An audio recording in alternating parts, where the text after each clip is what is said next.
બધા મિત્રોને મારા જય માતાજી. આપણી આ ચેનલ સત્સંગ સરિતા ગુજરાતીમાં આપ સૌનું હાર્દિક સ્વાગત છે. તો મિત્રો, પવિત્ર પુરુષોત્તમ માસ ચાલી રહ્યો છે. રોજ એની નવી વાર્તા અને અધ્યાય આપણા ચેનલમાં આવ્યા કરે છે. તો આજે જોશું અધ્યાય 9, દુર્વાસા મુનિનું આગમન. તો ચાલો શરૂ કરીએ. સૂત પુરાણી બોલ્યા, હે મુનિ શ્રેષ્ઠો, નારદજીએ ભગવાન નારાયણને પ્રશ્ન કર્યો કે મેઘાવી ઋષિના સ્વર્ગવાસ પછી મેઘાનું શું થયું. તેના જવાબમાં ભગવાન નારાયણે જણાવ્યું કે આશ્રમમાં પોતાના પિતાને યાદ કરીને શોકમાં રહ્યા કરતી હતી. એવામાં ઈશ્વર ઈચ્છાથી દુર્વાસા મુનિ તેના આશ્રમે ગયા. આ દુર્વાસા મુનિ અત્રિ ઋષિ અને સતી અનસુયાના પુત્ર છે. તે શંકરનો અંશ મનાય છે. તે ક્રોધી સ્વભાવવાળા છે. મેઘાએ દુર્વાસા મુનિનો સત્કાર કર્યો અને એમની પૂજા કરી. પછી કહ્યું, આપના દર્શનથી મારો જન્મ સફળ થયો છે અને મારો આશ્રમ પવિત્ર થયો છે. દુર્વાસા મુનિએ કહ્યું, હે મેઘા, તે તારા પિતાના કુળનો ઉદ્ધાર કર્યો છે. તારી ધાર્મિક ભાવનાથી આકર્ષાઈને હું અહીં આવ્યો છું. હું નારાયણના દર્શન કરવાની ઈચ્છાથી બદ્રિકાશ્રમ જઈ રહ્યો છું. આ સાંભળી મેઘા બોલી, હે મહામુનિ, આપના દર્શનથી મારો શોક દૂર થયો છે. આપ જાણો છો કે આ આશ્રમમાં હું અનાથ જેવી હાલતમાં રહું છું. મારો કન્યાકાળ વીતી જાય છે, તેની મને ચિંતા છે. આપ કોઈ ભાગ્યશાળી પુરુષ મારું પાણી ગ્રહણ કરે તો તેવો ઉપાય બતાવો. આ ચિંતા મને રાત દિવસ સતાવે છે, જેથી મને ભોજન પણ ભાવતું નથી અને વિચારોમાં રાતે ઊંઘ પણ આવતી નથી. મારું દુઃખ દૂર કરવા હું આપને વિનંતી કરું છું. આટલું કહી મેઘા દુર્વાસા મુનિ સામે આશાભરી હાથ જોડીને ઊભી રહી. ઇતિ શ્રી બ્રહ્મ નારદીય પુરાણનો પુરુષોત્તમ મહાત્મ્યનો દુર્વાસા મુનિનું આગમન નામનો 9મો અધ્યાય સંપૂર્ણ. તો મિત્રો, અહીંયા આપણે જોયો 9મો અધ્યાય. તો હવે જોશું વાર્તા. વાર્તાનું નામ છે અભિમાની ભાભીની વાર્તા. તો ચાલો શરૂ કરીએ. બોલો પુરુષોત્તમ ભગવાન કી જય. જમનાપુર નામના ગામમાં એક બ્રાહ્મણી રહે. બ્રાહ્મણ ભિક્ષા માગી લાવે અને બ્રાહ્મણી ધર્મ ધ્યાન કરે. સંતાનમાં 8 છોકરા. માન ગાડું ચાલે. ક્યારેક ખાવા મળે તો ક્યારેક ભૂખ્યા સૂવું પડે. કુદરતની લીલા પણ અજબ છે. જ્યાં ખાવાનું હોય ત્યાં ખાનાર ન મળે અને જ્યાં ખાવાનું ન હોય ત્યાં ખાનારના ટોળા હોય. પણ બ્રાહ્મણી સંતોષી જીવ. જે મળે એ પ્રેમથી જમે અને ન મળે તો પ્રભુનું નામ લઈ અને ઉપવાસ કરી નાખે. બ્રાહ્મણીનો ભાઈ ઘણો ધનવાન હતો. છાકમછોડ, પણ ખાનાર કોઈ હતું નહીં. ભાભીનો ખોળો ભરાય જ નહીં. ભાઈના વાંઝાપણાનું દુઃખ બ્રાહ્મણીના કાળજાને કોરી ખાય. પણ એ બિચારી શું કરે? વળી ભાભી એવી માથાની મળેલી કે નણંદનું મોઢું જોવા રાજી ન થાય અને ગર્વ અને અભિમાનથી ઠાસીને એમાં ભરેલા હતા. મદમાં છકી ગયેલી માનોની ગરીબ નણંદને મદદ કરવાની વાત તો છેટી રહી, પણ વાર તહેવારે કપડું આપવું તોય એને શું મેળા મારે. પણ તોય બ્રાહ્મણી પોતાના ખાનદાની ન છોડે. ગામ આખામાં 4 મોઢે ભાઈ ભાભીના વખાણ કરે. ઠેસ વાગે તોય ખમ્મા મારા વીર કહીને અડધી થઈ જાય. એવામાં પાવન પુરુષોત્તમ માસ આવ્યો. બ્રાહ્મણીએ તો આ જીવન વ્રત કરવાનો સંકલ્પ કર્યો જ હતો. આ વખતે તો અભિમાની ભાભીએ પણ સંતાનની ઈચ્છા સંતોષવા માટે વ્રત શરૂ કર્યું. એકને સંતતિની ઈચ્છા અને બીજીને સંપત્તિની ઝંખના. વ્રત પૂર્ણ થતાં ઉજવણાનો દિવસ આવ્યો. અભિમાની ભાભીએ તો ધામધૂમથી વ્રતની ઉજવણીની તૈયારી કરી. 500 બ્રાહ્મણોને નોતરા દીધા. પછી આવી નણંદના ઘરે અને કહેવા લાગી, સાંભળો નણંદબા, હું બેસવા નથી આવી. લોકલાજે નોતરું દેવા આવવું પડ્યું. 8 તમારા ગલુડિયા, 9માં નણંદબા અને 10માં તમારા વરદેવ. સાગમટે જમવા હું બોલાવું ત્યારે આવજો. દુકાળિયાની જેમ દોડિયા ન આવતા. ભાભી તો ચાલી ગઈ. પાથરણા પડી રહ્યા. બ્રાહ્મણીને તો ઓછું આવી ગયું. પણ 8 છોકરા રખેલા થઈને નાચવા લાગ્યા. મામાના ઘરે જમવા જવાનું, જાતના પકવાન ખાવાના. બિચારા છોકરા તો શું, સાંજે પેટ ભરીને મેવા મીઠાઈ મળશે એવી આશાએ સવારે ખાધું પણ નહીં. બિચારી બ્રાહ્મણી તો છાના ખૂણે બેસીને રડવા લાગી. એમ કરતાં સાંજ પડી. લાલ પીળા મુગટા પહેરીને જમવા જવા લાગ્યા લોકો. સૌની આંગળીએ છોકરા હતા. પેટ ભરીને લાડુ ખાવાના અને ઉપરથી મોં માગી દક્ષિણા.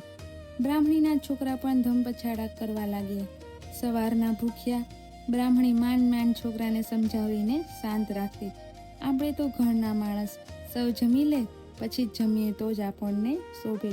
હમણાં મામી ભાણેજરાને તેડવા આવશે. દી આથમી ગયો હતો, કોઈ તેડવા ન આવ્યું. ત્યારે બ્રાહ્મણનો જીવ કકડવા લાગ્યો. અરે રે મારા વીરે, ગામ જમાડ્યું અને મારા જ છોકરાને ભૂખ્યા પેટે સૂવું પડ્યું. આ તે મારા કેવા દુર્ભાગ્ય.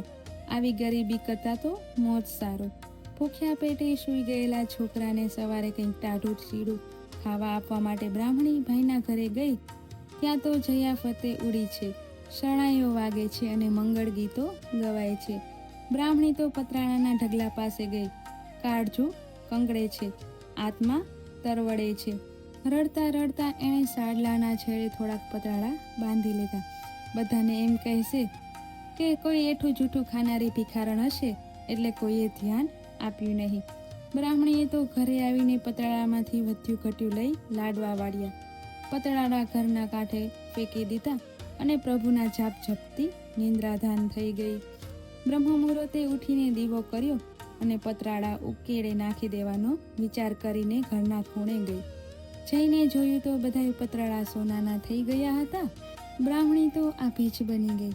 દોડીને ગઈ તેના પતિ પાસે અને પતિને જગાડ્યા અને બધી વાત કરી. પતિ પત્ની આને પુરુષોત્તમ પ્રભુની કૃપા માની હર્ષના આંસુ સારવા લાગ્યા. પછી બ્રાહ્મણી બોલી, હે નાથ, લોભને વશ થવું ન ઘટે. આ પતરાળા આપણા નથી, મારા ભાઈના છે. પારકી ચીજ લેવી એ પાપ છે. બ્રાહ્મણ ગરીબ હતો પણ ધર્મના માર્ગે ચાલનારો હતો. તરત એણે બ્રાહ્મણીને એના ભાઈના ઘરે મોકલી. નણંદને જોતા જ ભાભીની આંખો ચાર થઈ ગઈ. એને લાગ્યું કે નણંદને દીધા નોતરે ભૂખી રાખી છે, તેથી એ એના ભાઈના કાન ભંભેરવા આવી છે. ભાભી તો ઉતાવળા અવાજે બોલી, નણંદબા, કાલે તો તમે 4 પેટ ભરીને જમી ગયા છો, તોય હજુ મીઠાઈ માંગવા આવ્યો છો? કાંઈ શરમ જેવું છે કે નહીં? બ્રાહ્મણીની આંખમાં તો જળજળી આવી ગયા. દીધા નોતરે ભાણેજાને ભૂખ્યા રાખનારી ભાભી દાજ્યા પર ડામ દેતી હતી. જીભ તો ઘણી સળવળી, પણ ભાઈનો દિલ દુભાવે એ વિચારથી એ મૂંગી રહી. ત્યાં જ ભાઈ બોલ્યો, બહેન, કાલે તું જમવા આવી અને મને મળી પણ નહીં. મારે તને કપડું આપવાનું હતું. હવે બ્રાહ્મણીના હૈયાના બંધ તૂટી ગયા. એણે રડતા રડતા ભાઈને બધી વાત કરી.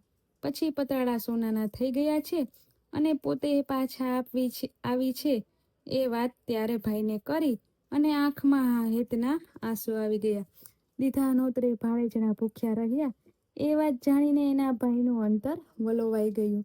ભાઈએ સોનાના પતરાળા બેનને આગ્રહ કરીને કપડામાં વીંટીને આપી દીધા. બેનની દિલાવરી અને ખાનદાની તો વારંવાર તે વંદન કરવા લાગ્યો. બ્રાહ્મણી સહર્ષ વદને પોતાના ઘરે પાછી આવી. બ્રાહ્મણી થોડુંક સોનું વેચી આવ્યા, ટોપલા ભરીને આવ્યા. બ્રાહ્મણીને તો સુખનો સૂરજ ઉગ્યો. જેના પર સ્વયં પરસોત્તમ ભગવાનની કૃપા ઉતરે એને ક્યાં વાતની ઉણપ રહે.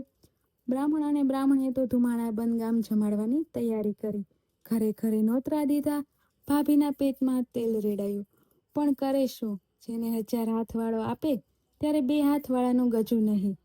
ધણી એને વાત કરી કે બેન પર તો પુરુષોત્તમ પ્રભુની કૃપા કરી છે. ત્યાં તો બ્રાહ્મણી નોતરું દેવા આવી અને પ્રેમથી નોતરું દીધું. દંભી ભાભી ચારે મોઢે નણંદબાના વખાણ કરવા લાગી. બ્રાહ્મણી તો વહેલાસર પધારવાનું કહીને ચાલી ગઈ. સાંજે સૌ જમવા બેઠા. 32 પકવાન અને 33 શાક પીરસાયા. પુરુષોત્તમ પ્રભુએ રસોઈમાં એવો સ્વાદ મૂક્યો કે સૌ આંગળા ચાટવા લાગ્યા. બ્રાહ્મણીએ બધાને મોં માંગી દક્ષિણા આપી અને છેલ્લે પોતે ભાઈ ભાભી સાથે જમવા બેઠી. એક ભાણિયો લાડુ પીરસવા લાગ્યો. મામીની થાળીમાં એણે 1.25 સોનાનો લાડુ મૂક્યો. મામીની થાળી જોઈને તે તો ભોંઠી પડી ગઈ. અરે ભાણાભાઈ, સોનાનો લાડો તો કંઈ ખવાતો હશે? તમે ખરા છો. જે ભાણેજોને આજ સુધી ગલુડિયા કહેતી હતી તેને ભાણાભાઈ કહેવા લાગી. બધો ધનનો પ્રતાપ છે. કહેવત છે ને, નાણાં વગરનો નાથીઓ ને નાણે નાથા લાલ. ત્યારે ભાણેજ પર ઠાવકો મોં રાખીને બોલ્યો, મામી, અમે તો રહ્યા ગરીબ, તમને શોભે એવું પીરસ્યું છે, માટે પ્રેમથી જમો. તમે અમને જે હેતથી સાગમટે જમાડ્યા છે એવું તો અમારાથી ન થાય, પણ આ ફૂલ નહીં તો ફૂલની પાખડી. મામીની ભોઠપનો પાર ન રહ્યો. એની આંખ ઉઘડી ગઈ. આંખમાંથી પસ્તાવાના આંસુ વહેવા લાગ્યા. એ ઉઠીને નણંદ પાસે આવી અને પગે પડીને સાચા દિલથી માફી માંગવા લાગી. નણંદે એને માફ કરી દીધી. બધા સાથે જમ્યા અને સાથે રમ્યા. શ્રદ્ધા થકી જે વ્રત કરે નર હોય કે નાર, ફળ તેને લાદશે નિશ્ચય માનજો સાર. પૂર્ણ પુરુષોત્તમ સેવતા સફળ થાય અવતાર, સુખ સમૃદ્ધિ પામશે અભરે ભરે સંસાર. હે પૂર્ણ પુરુષોત્તમ પ્રભુ, તમે જેવા ભલી ભોળી બ્રાહ્મણીને ફળ્યા, એવું વ્રત કરનાર સાંભળનાર સૌને ફળજો. તો મિત્રો, અહીં આ વાર્તા પૂરી થાય છે, નણંદ ભાભીની વાર્તા. અને અધ્યાય 9મો આપણે આ વિડીયોમાં જોયો. રોજ આવા અવનવા વિડીયો સાથે આપણે ચેનલમાં મળતા રહેશું. જો તમને વિડીયો ગમ્યો હોય તો લાઈક, શેર અને સબસ્ક્રાઈબ કરવાનું ભૂલતા નહીં. કમેન્ટમાં જય શ્રી કૃષ્ણ લખવાનું ભૂલતા